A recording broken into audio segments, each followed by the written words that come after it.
Vamos a volver a la Argentina. Yo sé que a ustedes les gusta más viajar por Europa, incluso por Israel, por Estados Unidos, pero bueno, de vez en cuando nos toca la Argentina, así que vamos a volver a la Argentina y vamos a hablar de la disputa entre el gobierno de la ciudad y el gobierno de la nación por las vacunas. Ah, no, perdón, me equivoqué. Vamos a hablar de Argentina, pero de hace 100 años, de otras disputas, de otras peleas, pero vamos a volver a nuestro país y vamos a hablar un poquito de lo que fue la inmigración judía a la Argentina y la instalación de los judíos en la Argentina. En el recorrido anterior, a ver si recuerdan, habíamos llegado más o menos hasta 1920. Ese fue el recorrido que fuimos haciendo y estamos hoy en ese momento. Así que vamos a arrancar desde ahí, voy a hacer algunos datos anteriores para complementar lo que habíamos visto la otra vez, pero básicamente vamos a ir arrancando ahora ya desde 1920 en adelante en la Argentina. Entonces, vamos a empezar obviamente con lo que fue toda la inmigración, ¿no? Acá estamos hablando de una época en la que Europa vio irse de su continente a mucha gente. Yo no sé si alguno de ustedes maneja números, pero para que tengan una idea de lo que estamos hablando, más o menos de Europa hacia el nuevo mundo, digamos, del viejo mundo al nuevo mundo, en 100 años, de 1820 a 1920, que es la época que vamos a empezar a hacer ahora, se fueron más o menos de Europa unos 52 millones de habitantes. Fue una época de mucha inmigración hacia acá o de mucha emigración europea, depende de donde se paren, y la gran mayoría de esa gente, el 93%, la gran mayoría vino a América. Y de esa mayoría que vino a América, hubo un 21% que se equivocó. Digo, que vino a América Latina. Perdón. Entonces, en 100 años se pobló de europeos todo el continente americano. Ustedes lo pueden ver en la Argentina claramente.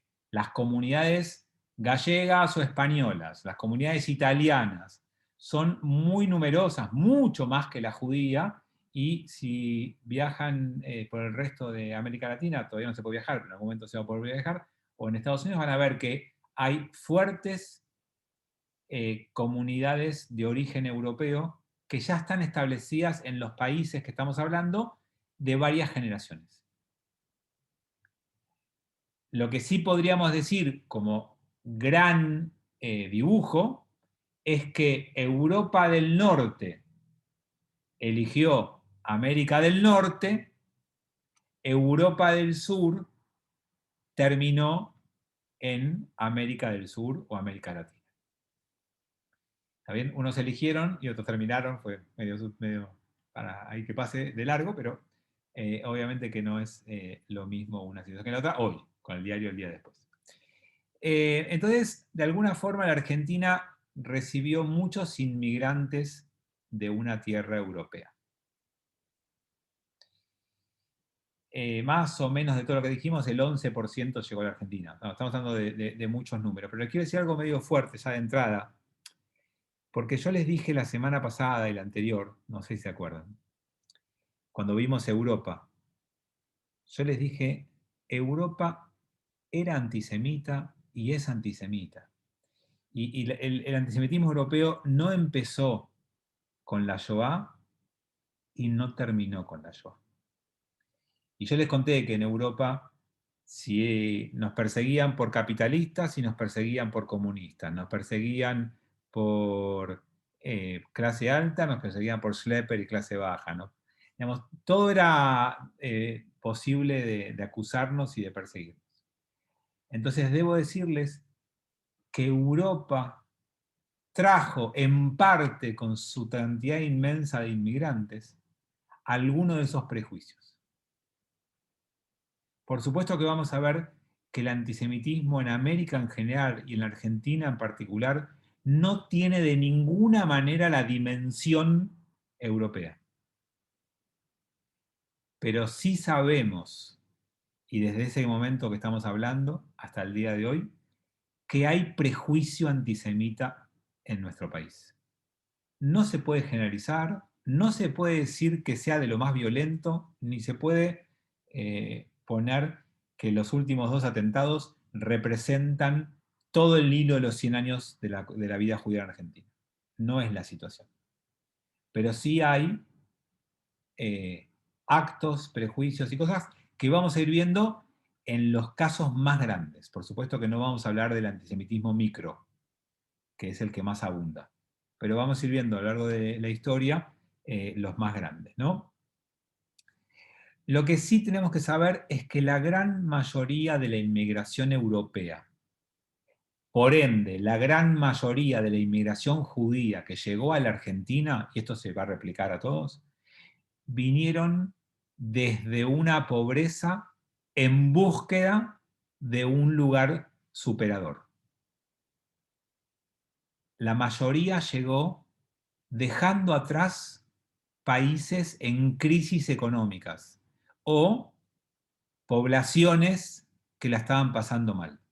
No es una inmigración elegida, es una inmigración sufrida. No estamos hablando de gente que llegó con convicción ideológica o con búsqueda positiva, sino escapándose. Y eso no es menor a la hora de entender muchas de las cosas de lo que fue el inicio de la comunidad judía en Argentina. ¿Por qué? Porque el que llega después de una crisis económica o de hambre en su país de origen, llega con una predisposición a hacer muchas cosas, y cualquiera que hable con sus abuelos o bisabuelos que hayan llegado van a ver que ocuparon los trabajos más bajos sin ningún tipo de problema. Y porque además son muy fácilmente estigmatizables, porque son una población que no llega a instalarse culturalmente. Viene y como llega, hace lo que puede. Entonces es muy fácil individualizarlos. No vienen con un idioma aprendido antes o con la inmersión educativa cuando llegan. No tienen ese proceso de llegada, porque no vienen planificando una mudanza. Vienen escapando o vienen abandonando lugares porque la estaban pasando mal. Así que tenemos una gran inmigración judía a Argentina en esos años que estamos hablando, fin del siglo XIX, comienzo del siglo XX. Estamos hablando de la llegada de inmigrantes en general y de un porcentaje de los inmigrantes judíos, que ahora vamos a ver números, todos ya vamos a llegar, que se van a instalar en la Argentina.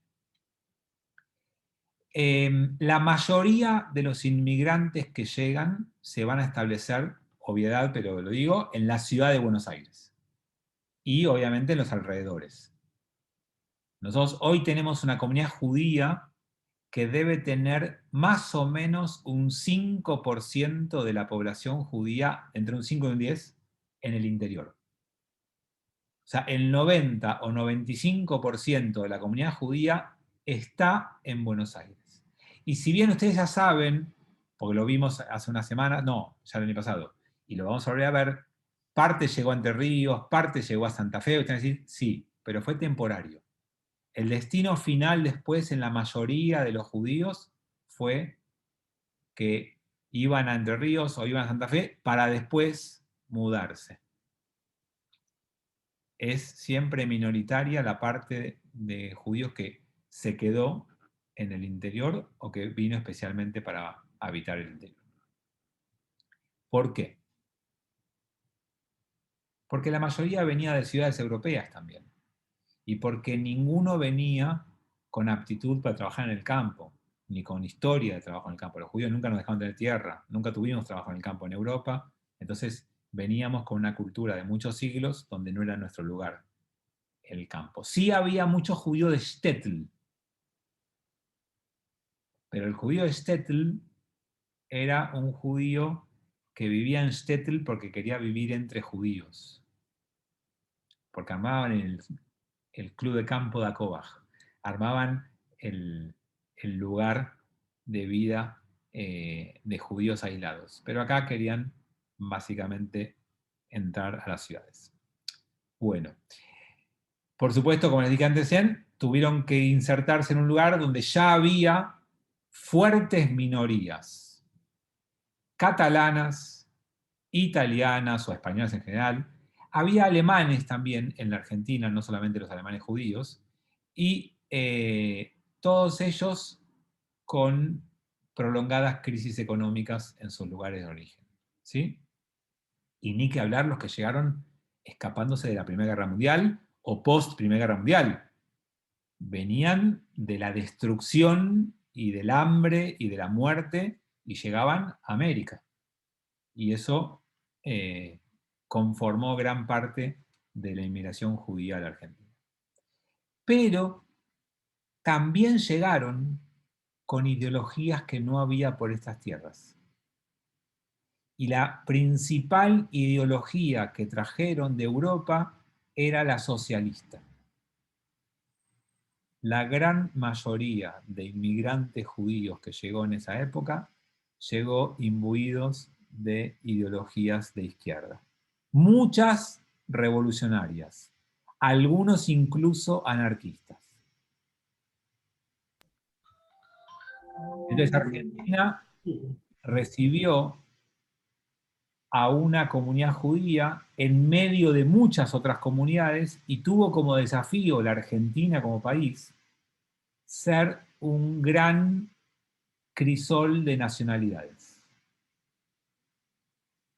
Tenía que conformar una identidad nacional con un conjunto de colectividades. Eso era la Argentina del comienzo del siglo XX, en esa Argentina llegamos nosotros. Y por eso, quizás por eso, hay un surgimiento de un nacionalismo argentino a partir de esa situación. Hay que entender que el nacionalismo es reacción o producto de la llegada de una masa de inmigrantes que vienen a conservar su colectividad. La mayoría de los que llegaron se nuclearon y quisieron mantener su identidad de grupo, de nación. Todos ustedes conocen los centros españoles, los centros italianos, los centros... No son, estamos hablando hoy, 100 años después, 150 años después que llegaron, pero cuando llegaron había mucho de intento de preservar esa particularidad y esa nacionalidad. Y eso tiene como lógica de reacción un nacionalismo. ¿Y saben cómo se llama el hermano menor del nacionalismo que surgió en esos momentos? Antisemitismo. Dentro de ese nacionalismo, de esas ganas de resaltar mi argentinidad en contra de tu colectividad y no entender por qué querés mantener cierta forma de vestirte, ciertas costumbres y reunirte únicamente entre gente como ustedes y mantener casamientos únicamente intragrupo y tener todo eso fue visto con ojos despectivos, a veces con ojos de odio, y por eso hablamos de los surgimientos del nacionalismo y del antisemitismo. También es verdad que todo esto es producto de la alta proporción de inmigrantes. El argentino se hace nacionalista porque se siente amenazado, porque se siente minoría. Imagínense qué pasa cuando una población se ve invadida por mucha gente de otra nacionalidad, de otra etnia, de otra cultura, de otra religión. Siente amenazado, siente invadido su lugar. Por eso es que yo no estoy criticando lo que pasó en la Argentina, estoy tratando de describirlo, incluso hasta de entenderlo. Porque esto mismo le podría pasar, me parece a mí, a muchos de los países y las nacionalidades del mundo, si se ven desbordados de gente que se cierra entre sí misma, que trae sus costumbres, que trae su ideología, que trae su forma de vida, y que uno se siente extranjero en su propio país, minoría en su propio país, digamos, hay como factores que son como bastante entendibles de esta problemática que fue surgiendo. Y que es una problemática que no pasó solamente en la Argentina, ¿no? Es una problemática muy generalizada. Ahora, la manera de reaccionar en Estados Unidos y en la Argentina a lo que pasó no es la misma. Entonces, no quiero justificar nada. Estados Unidos también se vio llena de colonias de inmigrantes que vinieron a encerrarse entre sí. Hasta el día de hoy. Vayan a Nueva York y visiten los barrios étnicos, nacionales, como quieran llamarlos. Todavía hasta el día de hoy van a ver que son grupos que viven separados, que viven entre ellos, que mantienen sus costumbres, sus prácticas. Sin embargo, fueron distintas las maneras de recibirlos, fueron mucho más receptores en Estados Unidos que acá eh, respecto a lo que pasaba. Pero bueno, también es verdad que la proporción de la población local en Estados Unidos era mayor que acá.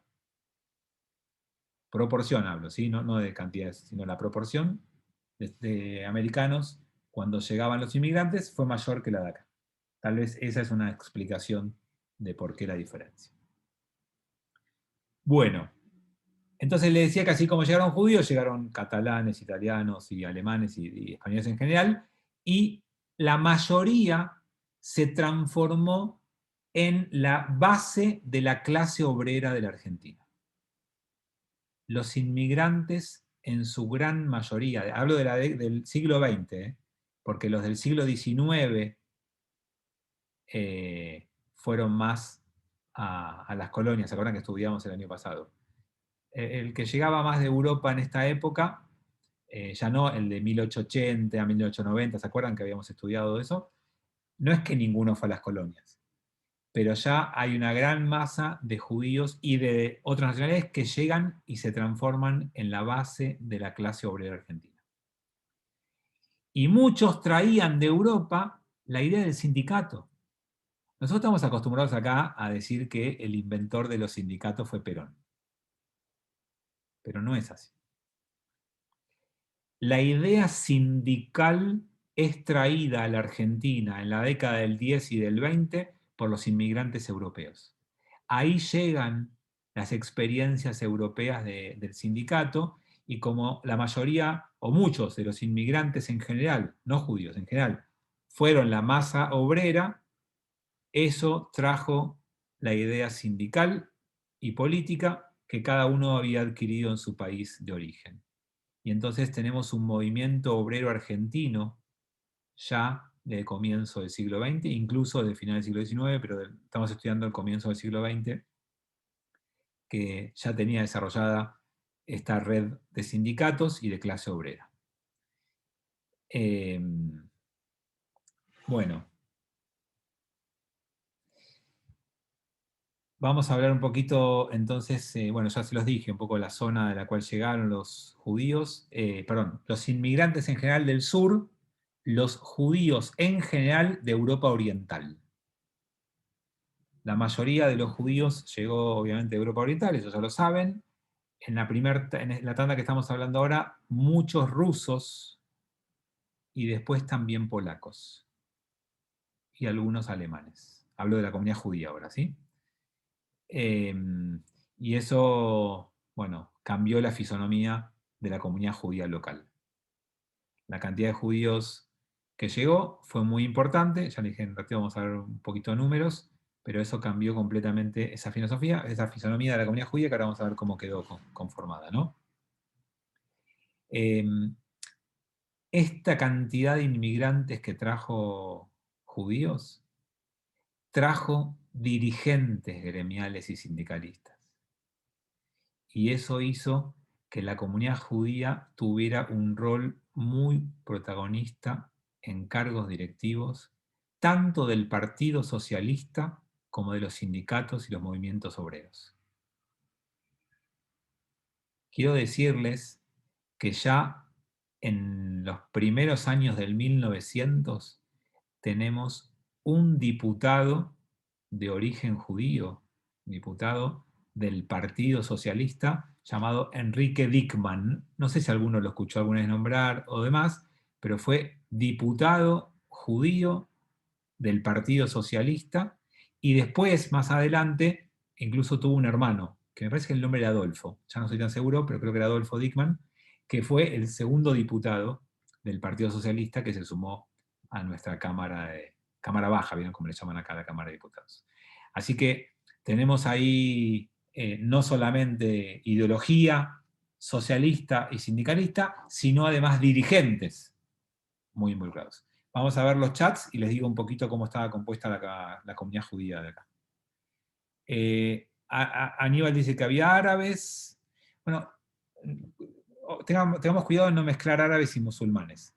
Si quieren saber cuántos musulmanes hay hoy en la Argentina comparado con los judíos, ya ustedes ya saben porque yo alguna vez se los dije, pero ustedes paran a alguien en la calle y le preguntan, ¿en la Argentina hay más judíos o más musulmanes?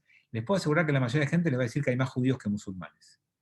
Y yo les puedo contar que hay entre 3 veces y 3 veces y media más de musulmanes que de judíos.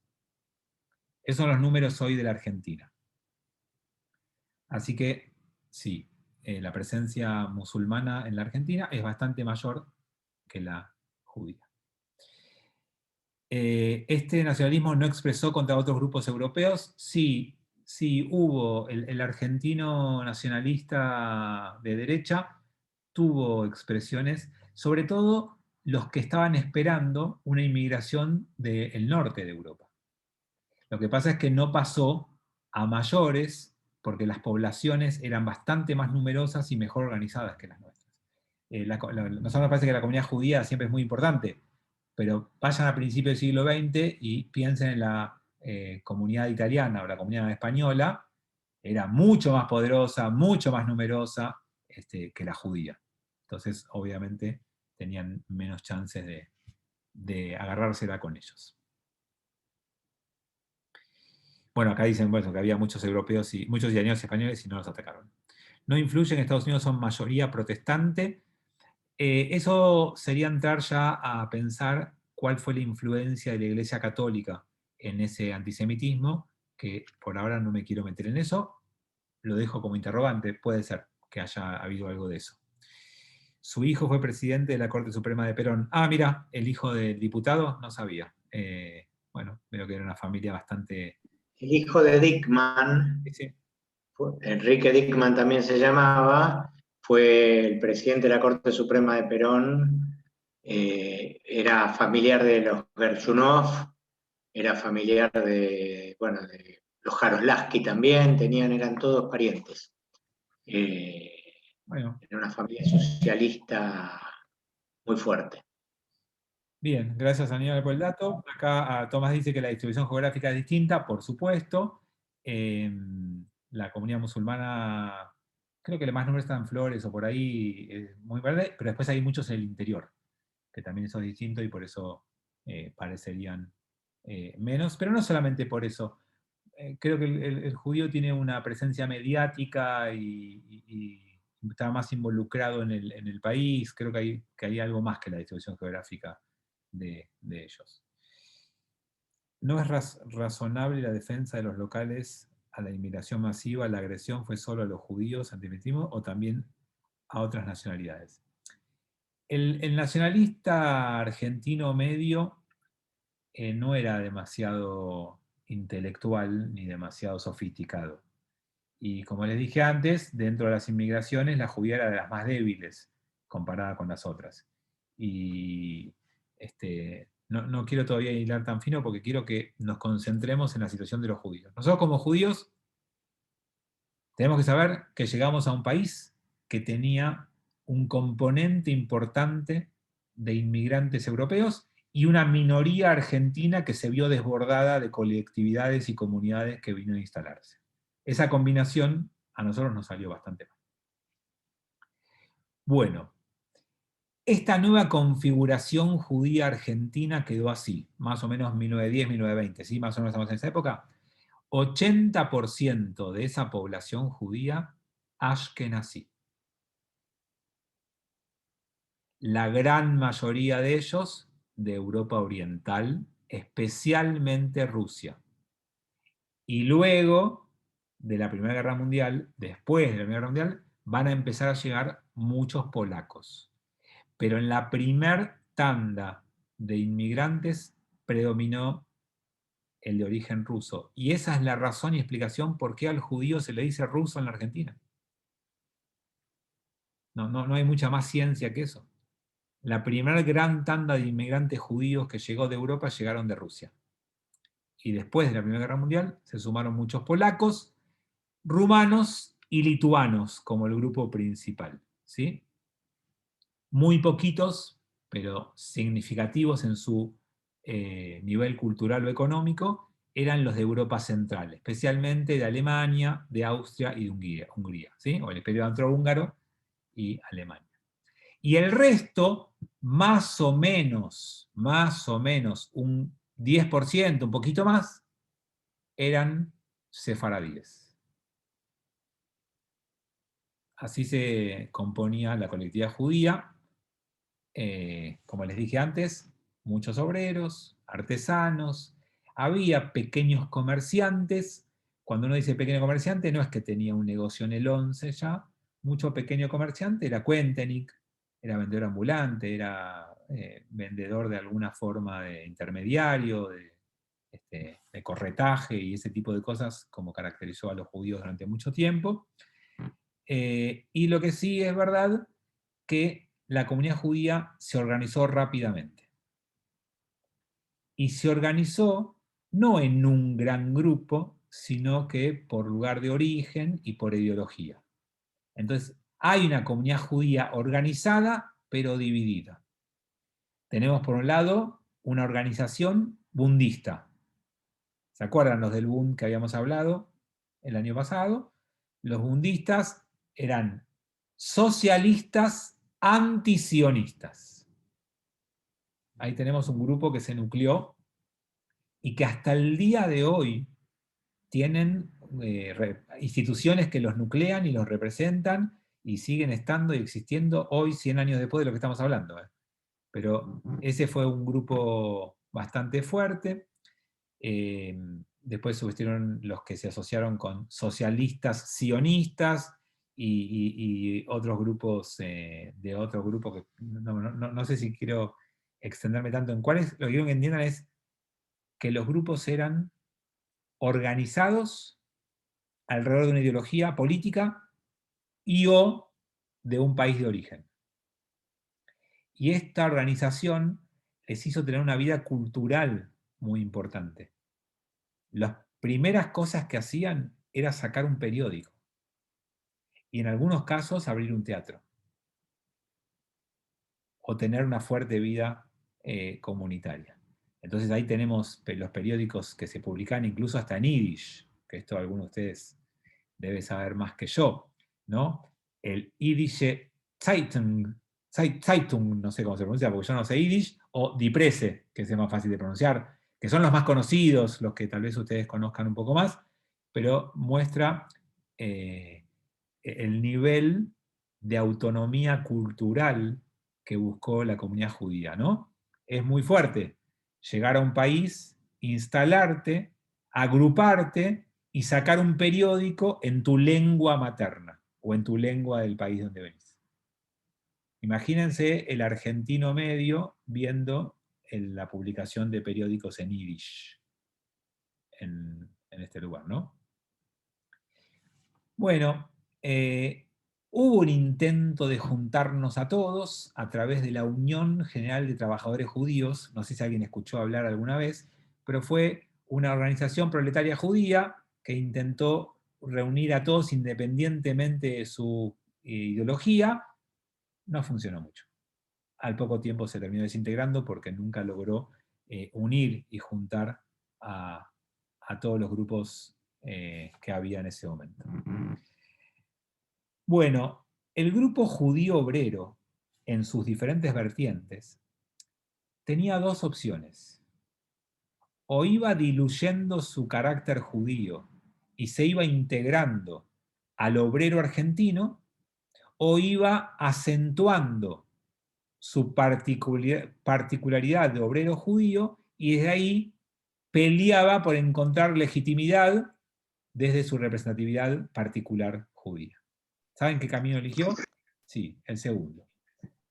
No se diluyó nada, no se fue asimilando, sino que su pelea fue por ser reconocido como subgrupos dentro de los grupos. Y querían tener como vieron que las corrientes obreras tienen como corrientes internas, los grupos obreros tienen como corrientes internas.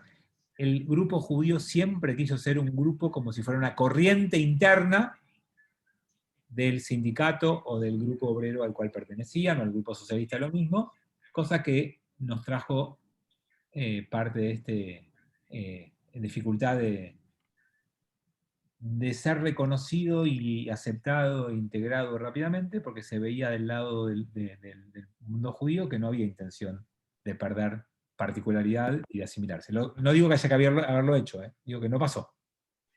Y eso obviamente contribuyó a la mirada argentina sobre el judío, cosa que sigue hasta el día de hoy, ¿no? Si ustedes preguntan a un antisemita medio, lo primero que te van a decir que es, se ayudan entre ellos, se casan entre ellos, se preocupan por ellos, no quieren ser argentinos, no vinieron a ser argentinos, vinieron a seguir siendo lo que son ellos acá. Estoy, digamos, generalizando, pero es parte de lo que a veces nos pasa, ¿no? Traducido en nuestros términos, cuando yo iba al colegio secundario, que fui a un colegio del Estado a la mañana, iba a un secundario a un comercial, la pregunta de mis compañeros siempre era, ¿y si hay una guerra entre Argentina e Israel, o para quién peleas? No era una pregunta ingenua. O con la misma malicia, ¿y si te enamoras de una argentina que no es judía, te casás o no te casás? Como si esa respuesta le sirviera para corroborar lo poco o muy argentino que yo soy. Es como si mi argentinidad dependiera de si me casaría con alguien que no sea judío. Por suerte me casé con una argentina. Bueno, que casualmente es judía. Pero bueno, nada. Parte de la dificultad de la instalación en este país que nos pasó a todos, supongo. Bueno, lo que terminó pasando con los judíos en los movimientos obreros, y esto también es muy particular, es que la mayoría terminó ocupando cargos en las ramas más extremas, más revolucionarias.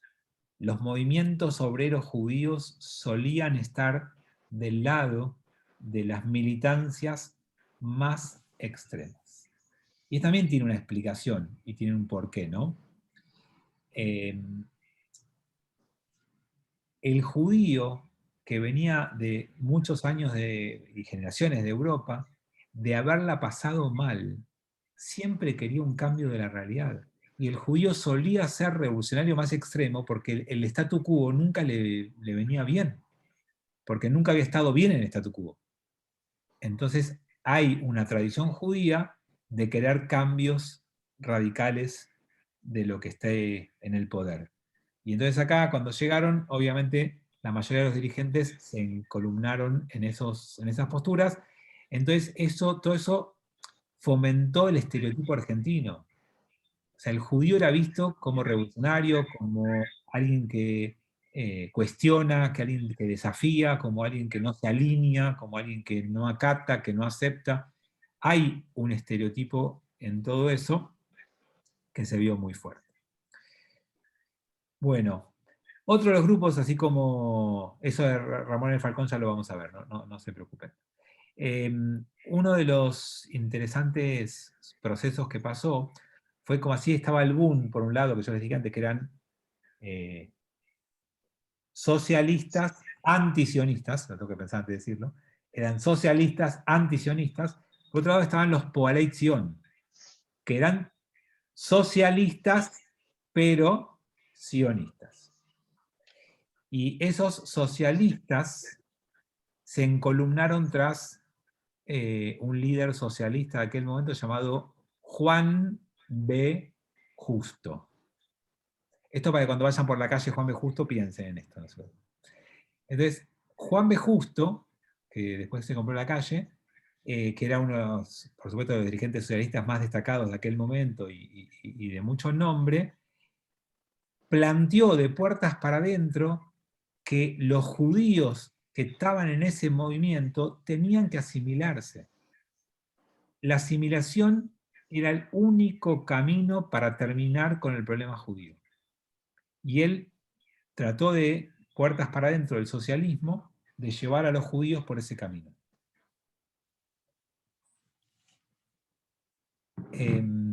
Bueno, como les dije antes, la comunidad judía comparada con las demás era muy minoritaria, ¿no? Con las españolas o las italianas.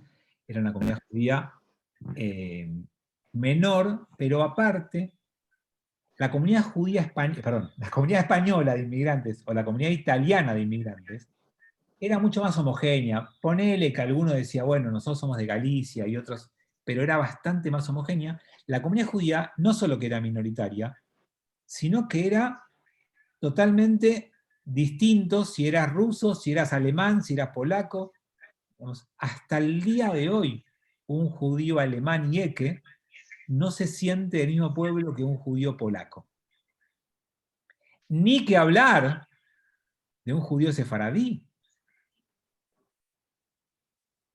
Entonces, no solamente teníamos el problema de que éramos menos que otras colectividades, sino que de adentro teníamos muchas más diferencias que lo que se nos ve de afuera. El judío tiene un muy lindo lejos.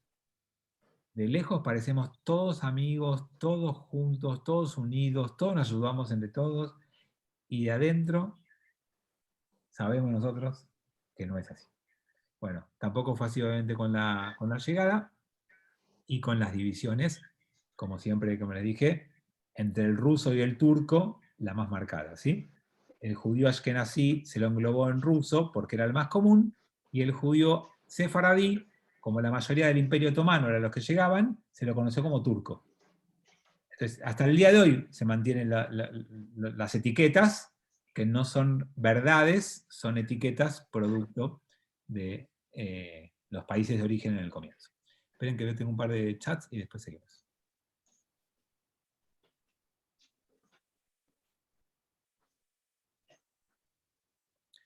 Pablo Per dice que Enrique tenía un hermano, como yo dije, Adolfo, que era diputado socialista, pero que no tuvo ningún hijo que fue presidente de la Corte.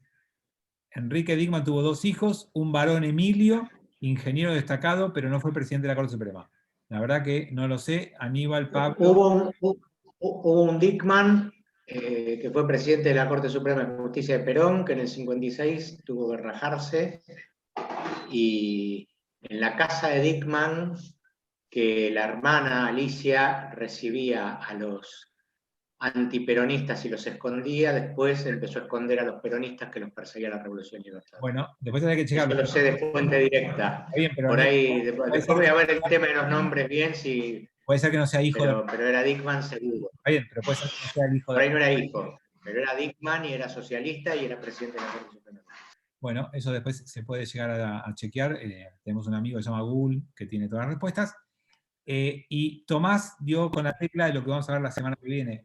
Estamos haciendo todo el preámbulo para que entiendan la semana trágica, que es la semana de enero del 19. Pero ya vamos a llegar a eso. Esta es la previa a ese momento que ahí Tomás empezó a vislumbrar.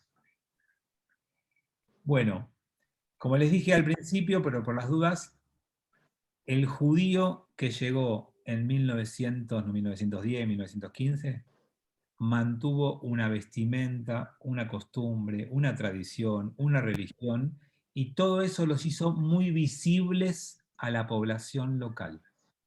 Los inmigrantes judíos eran fácilmente individualizados. Se los veía. Vos veías y decías, ahí vienen los rusos, ahí vienen los judíos. Y era muy fácil de verlos. Y cuando todo esto se cruzó con la visión negativa o antisemita de los judíos, por lo que les conté antes, el combo era complejo. Que vos tengas prejuicio contra una minoría y que la puedas individualizar muy rápidamente y la veas y no parezcan argentinos, es el combo antisemita perfecto. Por eso es que estamos preparando cómo se gestó la Semana Trágica que Tomás descubrió y adelantó antes de tiempo. No pasa nada. Bueno, entonces ahí tenemos un estereotipo judío que sigue hasta el día de hoy, y en aquel momento, eso cambió, escuchen bien, el estereotipo judío era, sobre todo cuando empezó a llegar la inmigración polaca, el estereotipo era: sos judío, estás metido en prostitución, en usura, o sos algún tipo de mercachife, un mercader de baratijas, de cosas truchas, un cambalachero, ¿sí? Eso es lo que parecería que éramos en estos términos de esta época. Entonces, bueno, nada, tenemos una identificación complicada y nos estereotiparon mucho. Bueno, ¿qué pasó con esta gente? Bueno, la Argentina quería argentinizarnos y muchos no querían. Y nos querían argentinizar por las ideas que traíamos. Todo esto se dio con la llegada de más o menos en los primeros años del siglo XX de unos 13.000 judíos por año. Más o menos esa es la llegada de judíos de estos primeros años del siglo XX. Y en 1920 tenemos más o menos 150.000 judíos en Argentina.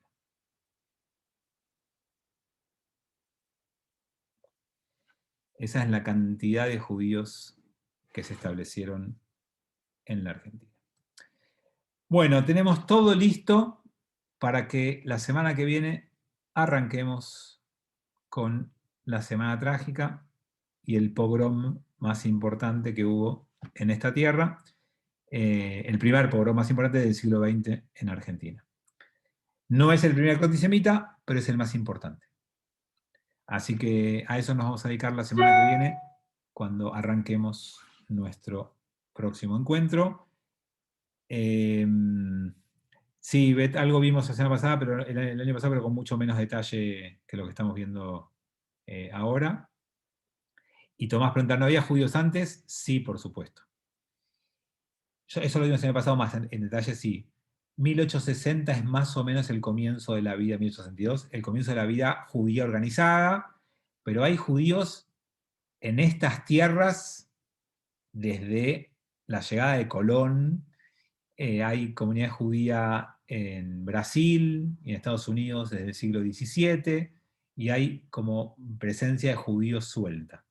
Pero a partir de 1860 hay comunidad judía organizada. Eso lo estudiamos el año pasado sin más en detalle.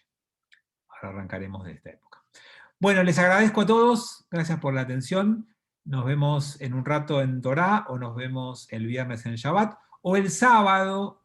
No se pierdan, no se queden afuera, con Tisel. Tenemos el gran debate, creo que por Facebook o por alguna red social. El sábado 19:30 tenemos Stiesel. Así que terminen de ver la temporada y nos vemos allí. Chau, chau. Fabián. Buenas noches.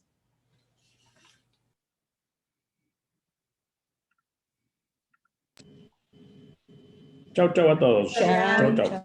Gracias.